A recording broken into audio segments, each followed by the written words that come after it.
My name's McNair-Landry, and I'm 21, and I'm from Iqaluit, a small town up in Nunavut, Baffin Island. I started doing trips when I was young. Well, I've been dog sledding since I remember. You know, I grew up, my parents had a dog team, and we were always out there. And so I started doing trips really young in Greenland, and I had the chance to go to the South and North Pole. Yeah, Eric and I will be putting the dog teams together. So we're going to buy and rent dogs, and we need about 30 dogs for this trip.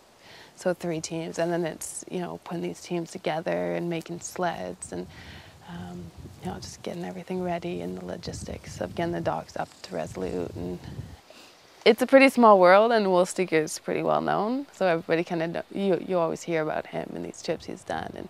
And the first time I met him was he was passing through where I live, Iqaluit, for this last trip, and we met there. And then he invited me on a section of the Baffin Island trip from 2 communities. So it was a 2-week section, and that's where we really got to know each other. We started talking about Ellesmere and planning this next trip. Will's a great guy. He's done so many great expeditions, and he also has this huge environmental part, which I think is really neat. You know, too many times you see these expeditions, especially now, it's a hot topic, and they go the environmental route just because they can get funding better, and they throw this little paragraph about this big on the website, and they call them, so, you know, we're doing this for climate change, and they get tons of money, and it's really for them. You know, they're going up there because they want to be the first to. So that's what's really cool about this trip. Like, it's not a pole, it's Ellesmere Island, which is actually probably more beautiful, and it's really about, you know, about trying to raise awareness about climate change, and about bringing youth up there and getting youth involved. So that's what's really cool about this trip. It'll be an amazing opportunity to learn. Like, there's a bunch of us doing research both on the historical and environmental, and that'll be really neat. And especially with this whole climate change becoming quite a big topic, you know, I'm sure it'll be useful eventually down the road. And I'm very interested in film, so it'll be really neat to work on this project, filming, and hopefully learn more. You know, most people that are out there doing global warming stuff wear suits and ties, and they're 45 or 50. So this idea that Will had is really neat, because we're coming back, and, you know, just talking with friends and peers, and, you know, it's a younger generation, and it's the next generation, and it's definitely an interesting way to pass it on to youth, instead of some guy sitting there, you know, reading out his thesis on how climate change is affecting the North. Yeah. Definitely more of an interactive way and to pass on the message.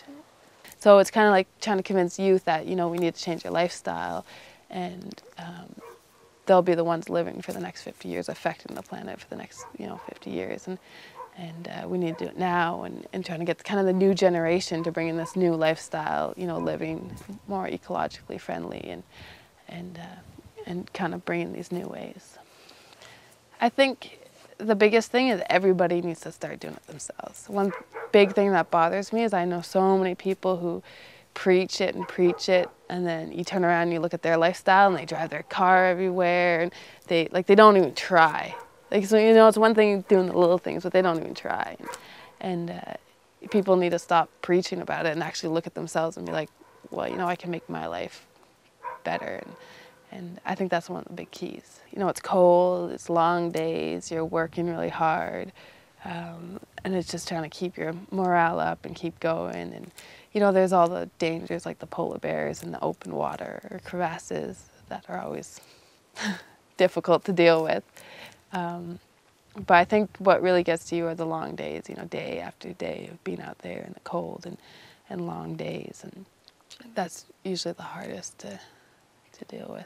So I just got back from Greenland. I did a trip from the southern tip to the northern tip, and most of the media try to always, you know, did you notice signs of global warming? And to tell, like, it was my 3rd time there, and, you know, I haven't been studying it for 20 years, so I can't really tell you. Like, the Arctic Ocean, I've been there once, and, you know, many people say there's more water than usual, and there's more breaking up the ice, and from stories I've heard, you know, it seemed like there's more water, but, you know, I don't study that, and I can't say, you know, this is a sign of global warming, this wasn't here 20 years ago.